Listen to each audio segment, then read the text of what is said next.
les vautours rôdent autour de Dakar. Ousmane Sonko a enfin été placé en détention provisoire pour des raisons politiques. Après des années d'acharnement judiciaire qui utilisaient des prétextes pour le persécuter et le salir, comme cela a été fait envers tant de dissidents, à commencer par Julian Assange, le pouvoir a montré sa véritable face, celle d'une tyrannie sale qui ne supporte pas l'opposition politique et qui vise par tous moyens à se perpétuer au sein d'instances dominantes qu'elle utilise pour piller et pour accaparer des ressources au détriment du reste des Sénégalais.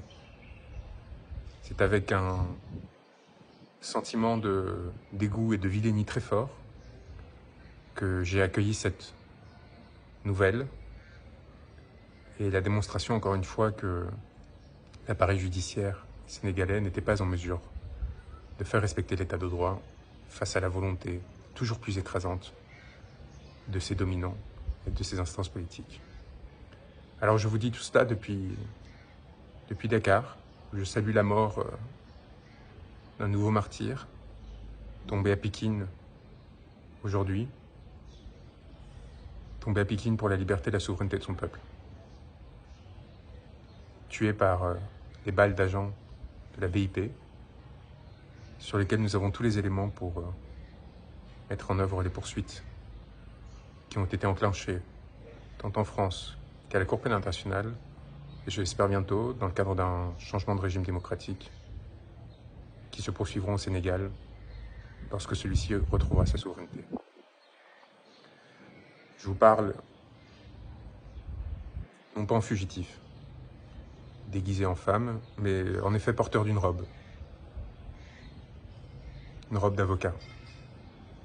Une robe d'avocat qui m'a valu l'émission d'un mandat d'arrêt international de la part d'un gouvernement qui n'a, semble-t-il, plus idée de ce que représente l'état de droit, qui pense que lorsque cela ne suffit pas de poursuivre des individus injustement, il peut s'attaquer à ceux qui portent sa parole, le représentent, et ensuite aux journalistes qui la relayent dans l'espace public. Je tiens à saluer le courage de beaucoup de journalistes sénégalais qui, contrairement à leurs collègues oligarchisés français, ont au moins cette passion de la diversité et de la différence, même si certains sont pris dans les raies de la propagande.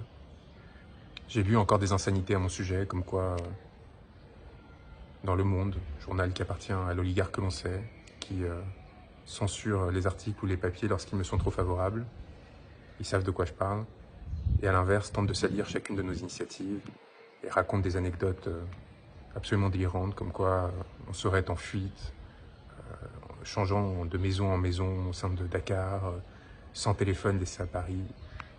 Désolé de vous décevoir, mais la réalité est à la fois beaucoup plus complexe et beaucoup plus enchanteuse que celle que vous tentez d'écrire pour détruire vos ennemis et non pas faire votre travail, contrairement à ce que vous espérez faire croire aux autres, mais servir des intérêts que l'on sait. Nous sommes ici sereins, travaillant, dur, pour nous assurer du respect des droits des personnes qui se sont engagées dans ce territoire pour leur liberté et leur souveraineté, et constatant une forme d'inertie assez sidérante de la part, d'une part de la communauté internationale, mais également de la France, mon pays, qui détient une base militaire à quelques mètres du lieu où je suis, et qui craint probablement de la perdre, et qui, par crainte de la perdre, est prête à s'asseoir sur tous les principes qu'elle a revendiqués ces dernières années, et qui ont fait son prestige et sa valeur au cours de l'histoire. Cette France qui n'a eu aucun mot pour dénoncer l'arrestation d'Ousmane Sonko. Cette France qui a participé à sa persécution en soutenant le mandat d'arrêt émis à mon encontre. Cette France qui, encore aujourd'hui, se tait sur les 60 morts, qui depuis mars 2021, les milliers d'arrestations et de blessures ont atteint au peuple sénégalais alors qu'il manifestait pour défendre ses droits, et en particulier son droit d'être représenté librement dans le cadre d'élections démocratiques. Alors c'est sûr qu'en France, on n'est pas habitué à des peuples qui luttent pour la démocratie, tout simplement parce que notre démocratie a été tellement avariée par ces jeux oligarchiques, par ces compromissions successives, par ces distorsions institutionnelles, qu'elle a perdu tout goût à la liberté et à la démocratie. Et alors, quand elles voient un peuple se lever, son élite, ses petits gouvernants, voient des échos de luttes passées qui ont pourtant fondé notre régime et qui ont trouvé de glorieux épisodes depuis, y compris au sein des Gilets jaunes, et bien avec l'inquiétude des dominants qui craignent pour leur position et la défense de leurs intérêts. Je les connais, ces médiocres, et je les ai assez fréquentés pour savoir ce qui explique leur attentisme, leur indifférence et leur soutien larvé, puissant, à l'encontre des régimes qui tuent, qui pillent, qui violent. Est-ce que c'est pour cela qu'il faut se donner à des mains étrangères pour la démocratie? Tout simplement parce que notre démocratie a été tellement avariée par ces jeux oligarchiques, par ces compromissions successives, par ces distorsions institutionnelles, qu'elle a perdu tout goût à la liberté et à la démocratie.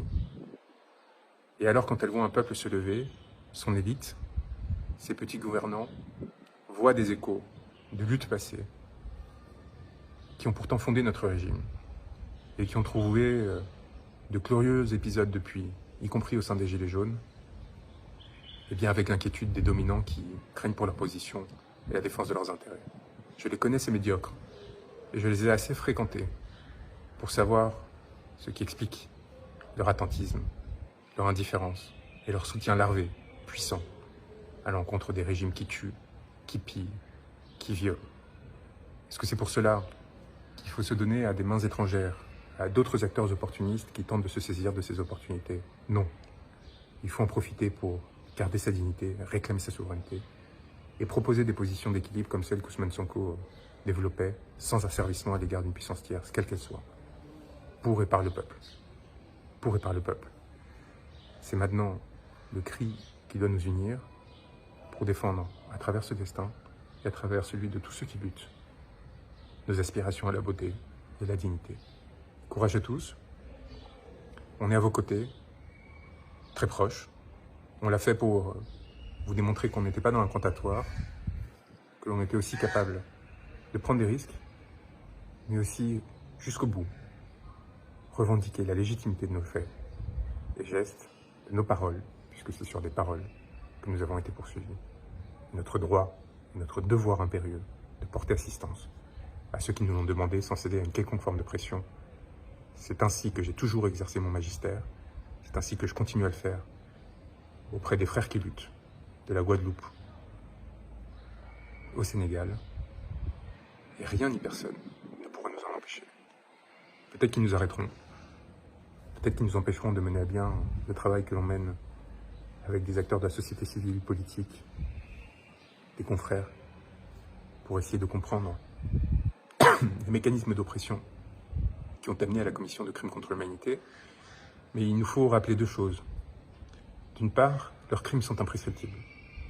D'autre part, le travail que nous avons fait, cette communication en Cour pénale internationale, cette plainte auprès des institutions françaises et qui seront, je l'espère, relayées par les institutions sénégalaises dès que ce pays aura repris sa souveraineté, ce travail est fait.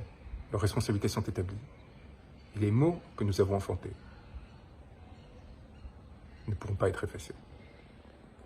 Courage à tous et tenez bon pour notre souveraineté et notre dignité.